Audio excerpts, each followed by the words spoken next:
when you go through a fight, like I'm a diabetic. Anybody in the room diabetic? My mama is.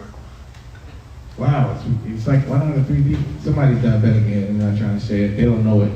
Go to the doctor, everybody. Probably don't know it. Somebody might. But a lot of people are diabetic. And when I meet another diabetic, there's a connection there. We automatically family. And when you meet someone that's actually doing something that you're doing, fighting for independence, you know, taking their destiny and putting it in their own hand, not waiting for somebody to control it. Someone that actually has a dream and turns it into a reality. You know, what I've been saying lately is the death of a dream is when it becomes something tangible. It's not a bad death. You know what I mean? Something dies and that means something becomes alive. I believe that's the way the world works. That's right. Yeah. So if I'm gonna celebrate death, it's gonna be because a dream came true. Let's do that.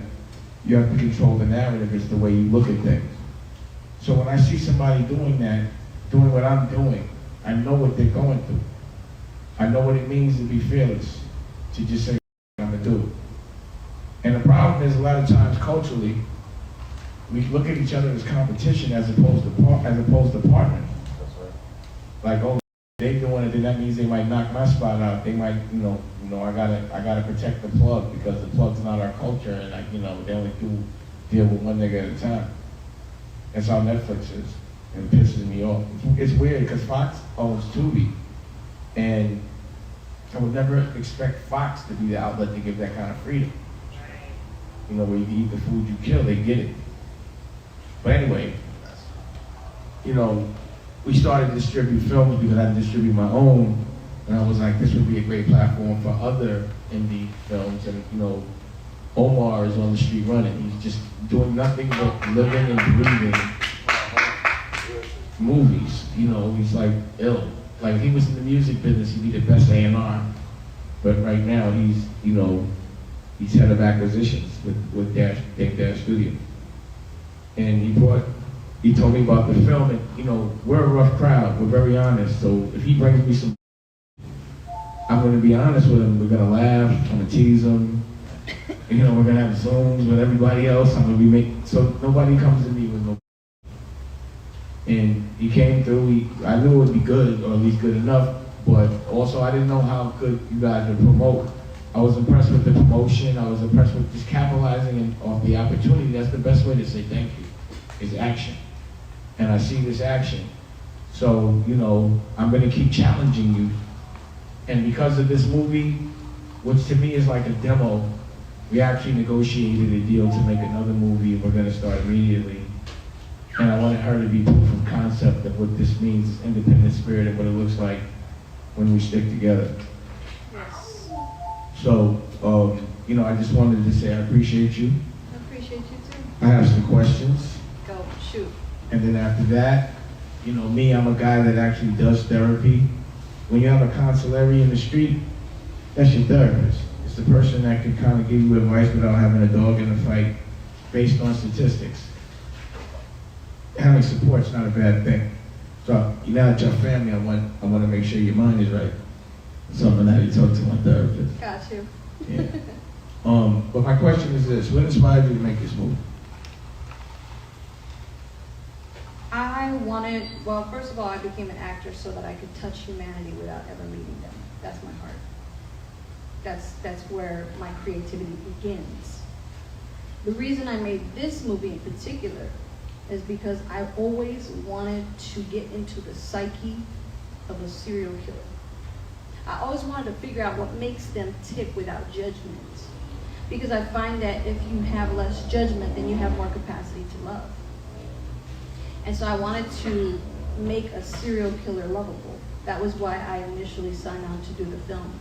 Because I thought, I want to do something unique that rids myself, that challenges myself to not have judgments. Well, I'm gonna tell you, that's art. And I'm gonna tell you how I can connect with that. I don't know if you know this movie that I produced called The Woodsman. It was Lee Daniels' first movie, or second movie after Monsters Ball. And it was about a pedophile. Kevin Bacon played a pedophile. And when I read the script, I was like, there's nothing that can make me have any kind of compassion for a pedophile. Right. And when I read the script, I actually felt sorry for him. And I was like, wow, that was ill. So I understand it. Like, how do you have compassion for someone that you think is really The darkest the of the dark, darkest? yeah, It's finding the light in the dark, exactly, actually. exactly. So I love the art and that approach. How long did it take you to make this movie? 10 days, about 10 days with 2 days that were pickups. So 12 So days. 12 days, yeah, How long did it take to edit? a longer time, a much longer time. I would say about 8 months. It's not long, relatively speaking. Even though I'm on one, I'm trying to finish it every few months. The acting was good. I was impressed with the acting. How did you identify the actors? Did they rehearse? What was the process? So the process for really the casting process was bringing in people that I knew were good actors, that were professional. And But how did you know? I had either worked with them before or either personally trained them myself or I had seen some of their work. So that's how I ended up pulling in some of the actors that are in the movie. Like obviously Vincent Ward, I worked with him before. We actually did a movie that was to go to Lionsgate that didn't come out, which is why I love the fact that we're going independent and you actually say what you do what you say. And you notice I put a couple movies out to Lionsgate Yes, and took them back. right. And there's a reason for that. The independent factor. Yeah. So that was really why I wanted to work with certain individuals. You know, just seeing their work ethic. We really didn't rehearse our scenes. Everybody was so professional that it was once we were ready to shoot, they knew their stuff. No They knew their table lines. reads, nothing? Set up the shot. I I knew. mean, I do that all the time, but yeah. Yeah. Set up the shot. Know what know what space you're moving in. But yeah, nobody was like off to the side Did rehearsing. you tell everybody to come like camera ready? Did you have a wardrobe? Did they bring their own clothes? We did have wardrobe, actually. Lorraine provided the wardrobe, Lorraine. And we did have some hair and makeup as well, but most of the people showed up camera ready, yeah. They were ready to rock. Which is important, I think, especially doing indie. Yeah. Yeah. Time is Of your enemy essence. and your friend. Right, You just have to make use of every second. yeah. How many hour days were you guys working? Sometimes we push the 12-hour into 15, but yeah, I'd say approximately 10 to 12 hours. Any blocking? Days before? Not day before, no, just straight on the day of set. So whatever we were shooting, Ruben would set up the shot, tell us what exactly he was looking to capture, and then we go right into it. We do a shooting The rehearsal. movie we're gonna do, I'm gonna block. I'm down with that. Next time, please do. Yeah. But it was good. It was great. It was really impressive.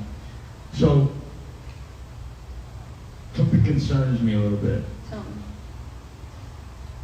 You played that role a little too good. And, there's always something relatable. Yeah. Like just, have you ever been that girl without the killing? Without the killing. I've had moments where I've called people out for what I thought they were doing to me. What does that look like? Calling people out. A little bit like the hallway scene where she's going off and saying, "Oh, why don't you just say you regret it? Why don't you just, just basically like saying, why are you saying that we moved too fast?" When really essentially they're beginning to see that it's not really working for them, that the chemistry is no longer there, that it's like, I'm starting to lose interest. And this is something you like, while you were popping stuff on your face, you were thinking through, like, why doesn't he call me? No, that stuff no. But the hallway scene where she's going off and saying, "Look, just tell me it's not working for you. Just tell me like you're not." But what feeling got you it." to that point in real life that you said that? Did you like think that through, or was that like a reaction? I to think it was conversation? reaction. Yeah, it was a reactionary conversation for me at the time. I was young. So you don't get in your head like that? Not anymore. No, Not anymore. not anymore. So you used to get in your I head. did. So that's why it was relatable. Yes, Interesting. So was this like a form of therapy for you? it was. It was. It was a form of therapy. Yeah, I was able to get out some of the. It was a cathartic release. Some of the things that I was feeling that were hurt, the places that I was hiding from myself. I got to go into my shadow self and really expose those parts, which was, I think that was probably the most vulnerable I've ever felt, was shooting this movie, to be able to expose the shadow side of oneself and put it out there for the world to see. Can you explain your role as an executive producer? Getting together the casting, doing rewrites with the script along with Murray, shooting it in my house, you know, making sure that everything was on point, how quickly are we getting things done, you know, moving along, trying to balance both it was intense, but I learned a lot about my capacity to get things done, bringing in some sponsorships, Sounds like you're a producer. something like that, yeah. Well, you know, the Oscar executive producer doesn't get it, the producer gets it. Oh, The Oscar okay. for best film goes to The producers. producers. Okay, okay. I'll keep that in mind. Yeah. Yes. So, with that said, is Taj back? Pause. Remember that? Yep. Are you back? All right, so again, we're family now, Yes. and the red flag was how good you played that role. Gotcha. So I want to make sure your mind is right. And I'd like you to talk to who I talk to. You know, I think the thing about therapy is black people don't get it. Mhm. They think it's a form of weakness, so when they study therapy, they don't study any black people. So when someone black actually wants to get it, it's wrong therapy. Mm. You need someone that speaks your language. And True. this guy speaks our language. Okay. So I want him to come through. He has a show on Dave Dash Studios called Healing is Gangster. Because recognizing your that. weaknesses is nothing stronger than making yourself stronger. If you want another awesome video in our Black Excellence series, check out the video right there next to me. I think you'll enjoy it. Continue to believe, and I'll see you there.